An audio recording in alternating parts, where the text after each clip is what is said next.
주님의 순환 성지주일에 이어서 우리는 오늘도 순환복음을 재현했습니다.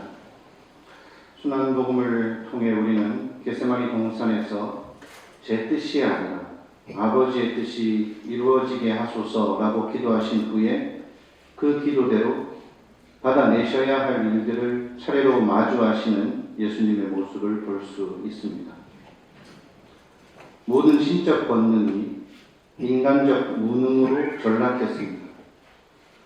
열정과 권위가 충만했던 복음 선포의 소리도 희미해지고 그저 무력해 보이는 침묵이 그 자리를 대신하고 있습니다. 때로는 극성스러워 보일 만큼 따라다니던 군중의 무리들은 온데간데였고 배신과 고발 그리고 조롱하는 자들이 그분을 에워싸고 있습니다. 그리고 총독 빌라도 겉으로는 군인 정신으로 무장한 절도 있고 근지 넘치는 통치자 같지만 그 내면의 비굴한 태도를 꿰뚫어 보시면서도 그저 침묵하시는 메시아이십니다. 특히나 제자들은 예수님의 그러한 모습에 더욱 혼란스러웠을 것입니다. 정말 저렇게 끝장나시기로 결심했단 말인가? 그동안 행하셨던 그 모든 표징들은 무엇이었단 말인가? 그러나 우리는 아버지께서 왜 그리스도를 이 땅에 보내셨는지 그리고 왜 십자가를 끌어안게 하셨는지 이제는 잘 알기에 순환과 구원의 상징인 십자가를 오늘까지도 경배하는 것입니다.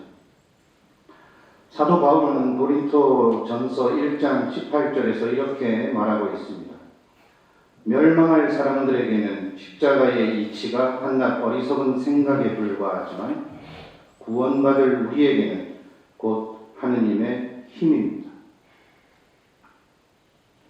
예수님께서는 결코 세상이 원하는 방법으로 세상의 뜻을 이루려 하지 않았습니다. 죽었던 라자로를 살렸던 바로 그 힘으로 십자가를 뿌리치고 당신의 영광을 스스로 드러낼 수도 있는 분이지만 그분은 지금까지 단 한 번도 신적 권능을 당신 스스로를 위해서 사용하지 않으셨습니다. 광야에서 돌을 빵으로 간단히 바꾸어 자신의 줄인 배를 채우는 것은 대수롭지 않은 일이었습니다. 그 부분을 사탄이 파고들었을 때 구세주께서 그 사탄을 물리치신 모습을 우리는 기억합니다. 그래서 마지막 순간까지 끈질기게 따라다니는 그 유혹을 오늘도 이겨내셨습니다. 사람들을 구해주던 그 힘으로 너 자신을 십자가로부터 구하는 모습을 이 많은 사람들 앞에서 당당히 드러내고 너 자신을 증명해보라. 그러나 그분은 그 조롱이 들리시기나 한 건지 그저 자신을 송두리째 비워낸 무능함과 무력함만을 드러내셨습니다. 이것은 어쩌면 하느님의 권능이 인간의 비워진 내면을 통해 온전히 드러나는 세상을 그분께서 바라셨기 때문일지도 모르겠습니다. 그리고 십자가의 처참한 모습으로 매달리신 예수님의 모습은 인간이 비록 세상에게 배척받는다 할지라도 그 너머에는 배척받은 그 인간을 사랑하시는 하느님의 충만한 뜻이 먼저 자리하고 있음을 호소하시기 위함이었을지도 모르겠습니다. 때문에 십자가는 우리에게 더 이상 죽음과 비참함의 상징이 아니라 하느님께서 우리를 얼마나 사랑하시는지 깨닫게 하는 구원의 상징이고 우리는 십자가를 경배함으로써 거기에 달리신 하느님의 사랑을 경배하는 것입니다. 이러한 경배를 갈라진 마음 없이 온전히 하느님께 드리기 위해서 우리는 먼저 예수님의 십자가 사건을 되새기는 순환복음을 꼼꼼히 낭독한 것입니다. 이 순환복음은 우리가 그리스도를 따르는 이 시대의 제자로서 십자가를 마주하고 있으면서도 여전히 털어내지 못하는 몇 가지 사실들을 거울에 비추듯 보여줍니다. 예수님께서는 밝은 대낮에 떳떳하게 가르치시고 우리에게 당신 자신을 분명히 계시하셨지만 우리는 아직도 어둠 속에서 마치 예수님의 이름 말고는 그분에 대해 아무것도 몰라서 그분을 우왕좌왕 찾고 있었던 그 성전 경비병들처럼 너무나 산만하고 불투명한 마음으로 그분을 찾고 있는 것은 아닌가. 예수님께서는 아버지의 뜻을 위해 온갖 조롱과 억울한 누명을 참아내고 계심을 보면서도 우리는 아직도 동태복수법을 계명보다 귀하게 여기는 자들처럼 그날 밤에 베드로가 뽑아서는 안 될 칼을 함부로 휘두른 그 모습으로 살고 있지 않은가. 그러면서도 정작 결단의 칼을 뽑아야 할 신앙과 공헌의 순간에는 3번뿐 아니라 수도 없이 머뭇거리지 않았던가.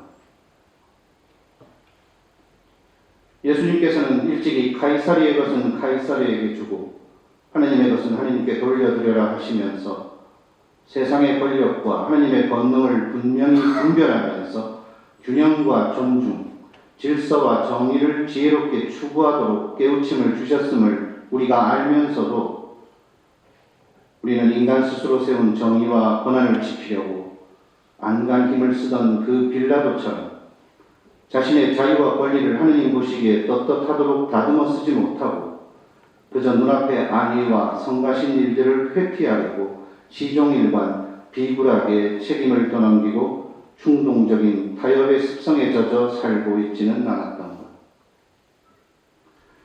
예수님께서 교만과 불순종으로 시작된 우리 죄의 멍에를 몸소 치유하시고 회복시키시려고 부당한 십자가조차 죄인처럼 기꺼이 받으시고 성전 밖으로 외로이 쫓겨나는 속죄의 어린 양이 되셨음을 안다고 하면서도 우리는 바라바처럼 마땅히 받아야 할 벌을 면제받을 때조차 부끄러움과 감사를 모르는 듯 행동하고 자신을 끊임없이 숨기며 교만과 불순명을 슬기로움으로 겸손과 순명을 어리석음으로 여기는 태도로 살고 있지는 않았던가.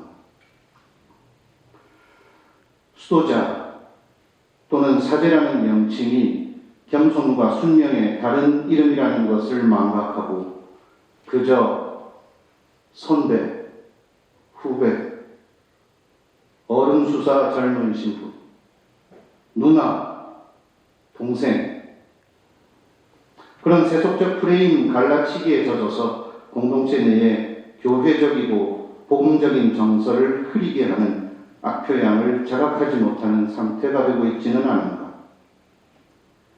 진리와 진실에 다가가야 하는 순간에조차 인간적 체면과 예우 대접을 우선시하면서 과연 예수님께서 카야파 앞에서 예의가 없다고 성전 경비병에게 뺨을 맞으시는 장면을 아무 가책 없이 옥도할 수 있을 것인가. 이처럼 우리는 지금도 여전히 무지하고 나약한 죄인의 모습으로부터 자유롭지 못하지만 또한 그러기에 예수님의 십자가는 오늘날에도 또 앞으로도 영원히 우리에게 희망과 구원의 유효한 버팀목이 될 것입니다. 왜냐하면 예수님께서는 오늘 이 독서 히브리서의 말씀대로 지금도 우리의 연약함을 동정하시는 대사제로 우리와 함께 계시기 때문입니다. 그러므로 우리는 확신을 가지고 은총의 어자로 나아가 자비를 얻고 은총을 받아 필요할 때에 도움이 되게 해야 합니다. 십자가 경배는 성금요일 순환 예식에서만 이루어지는 것이 아닐 것입니다. 우리가 나약함으로 죄와 어둠의 굴레로 빠져들 때 우리는 또다시 십자가의 경배를 드림으로써 구원의 꿀이됨을 체험하게 될 것입니다. 오늘 높이 들리신 십자가의 예수님을 바라보면서 우리 각자의 십자가를 기꺼이 지도록 이끌어주시는 그리스도의 힘을 나누어 받읍시다. 그는 우리의 병고를 메고 갔으며 우리의 고통을 짊어졌다. 그런데 우리는 그를 벌받은 자, 하나님께 매맞은 자, 천대받은 자로 여겼다. 그러나 그가 찔린 것은 우리의 악행 때문이고 그가 으스러진 것은 우리의 죄악 때문이다. 우리의 평화를 위해 그가 징벌을 받고 그의 상처로 우리는 나았다.